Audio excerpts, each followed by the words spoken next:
పాత ఆనకట్ట 100 సంవత్సరాలు, కొత్తగా నిర్మాణం జరిగినటువంటి బ్యారేజీ దగ్గర 70 సంవత్సరాలు. మరి ఇంతటి చరిత్ర కలిగినటువంటి 170 సంవత్సరాల చరిత్ర కలిగినటువంటి ఏదైతే 5-6 జిల్లాల దాహార్తిని సాగునీటిని అందించేటువంటి బ్యారేజీని కూడా మరి ఏదైతే మొన్న 5 పడవలు ఏదైతే మరి వరద సమయంలో అది కూడా పీక్ టైంలో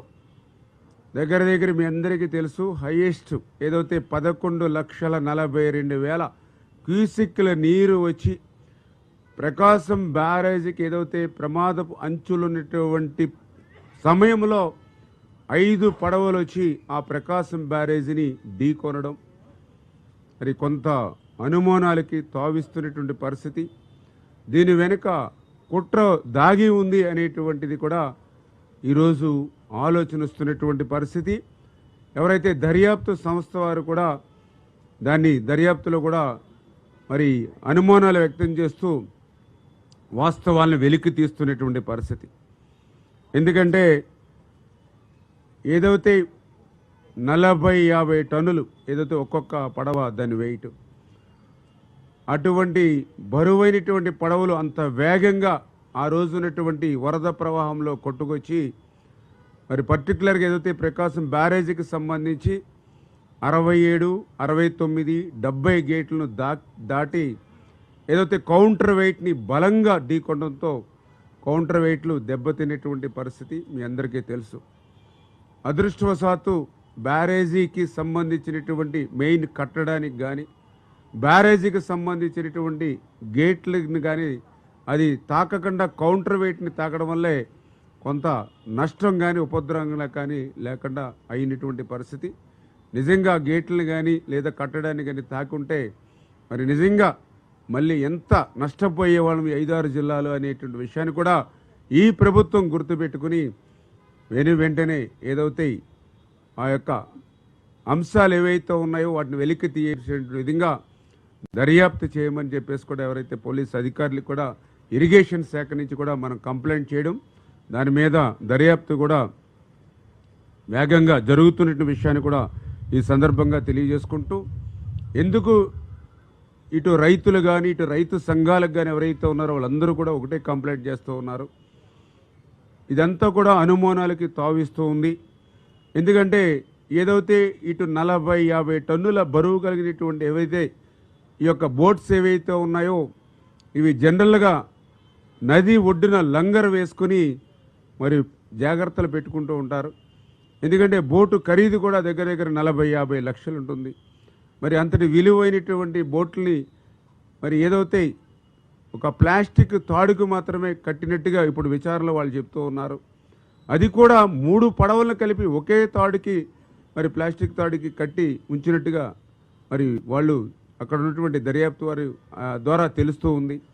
అంటే అంతటి విలువైనటువంటి ఏదైతే బోట్స్ని సైతం లంగర్ పెట్టి జాగ్రత్త చేసుకోకుండా, ఏ పడవకు ఆ పడవ లంగర్ పెట్టి జాగ్రత్త చేసుకోకుండా 3 బోట్స్ను కలిపి మరొకే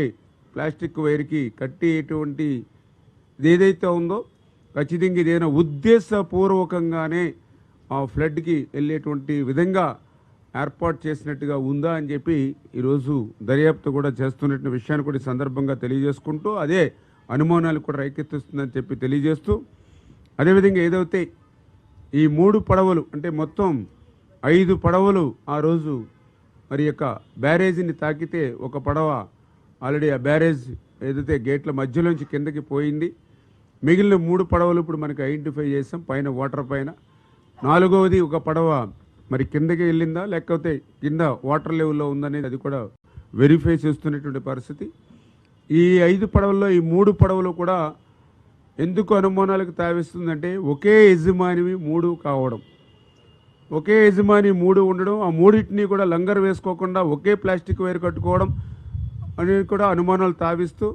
ఆ 3 పడవలకు సంబంధించిన యజమాని కూడా ఉషాద్రి ఎవరైతే ఉన్నారో అతను కూడా ఆ ప్రాంతంలో ఉన్నటువంటి కోమటి రామ్మోహన్ ఎవరైతే ఉన్నారో అతనికి మరి ప్రధానంగా మరి అనుచరుడుగా ఉండడం. ఈ కోమటి రామ్మోహన్ ఎవరైతే ఉన్నారో మరి జగన్మోహన్ రెడ్డికి అత్యంత సన్నిహితుడు అయినటువంటి తలసేర రఘురాం మీ అందరికీ తెలుసు. ఆయనకి ఈయన రామ్మోహన్ బంధువు కావడం, మరి ఈ రకంగా ఈ రామ్మోహను అదేవిధంగా ఈ ఉషాద్రి వీరు వారి యొక్క బంధుత్వాలను కానీ వైఎస్ఆర్సీపీ పార్టీలో చేస్తున్నటువంటి సేవలను కానీ వాళ్ళు చూసుకొని ఎవరైతే అక్కడ ఎక్స్ ఎంపీ నందిగం సురేష్ గారు ఎవరైతే ఉన్నారో మరి వారి కనుసన్నల్లో ఆ రోజు పెద్ద ఎత్తున ఏదైతే నది పరివాహక ప్రాంతంలో నదిలో అక్రమంగా, ఎందుకంటే డ్రెడ్జింగ్ చేసి ఇసుక తీయడం ఏదైతే నిషేధం ఉన్నప్పటికీ కూడా ఆ రోజునటువంటి ఈ యొక్క వైఎస్ఆర్సీపీ ప్రభుత్వం యొక్క అండదండలతో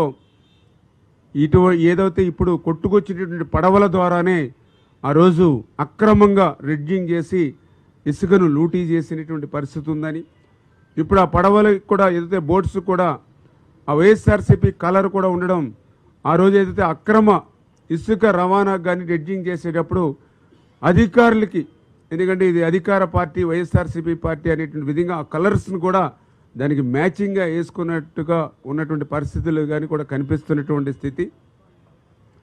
మరి ఈ రకంగా ఏవైతే 1 by 1 ఒక్కొక్కటి కూడా మరి 1 to 1 ఏదైతే ఆ వైఎస్ఆర్సీపీకి బాంధవ్యంగా ఉండడంతో దీని వెనకాల ఏదైనా కుట్ర ఉంది అనేటువంటిది ఆలోచన ఈవేళ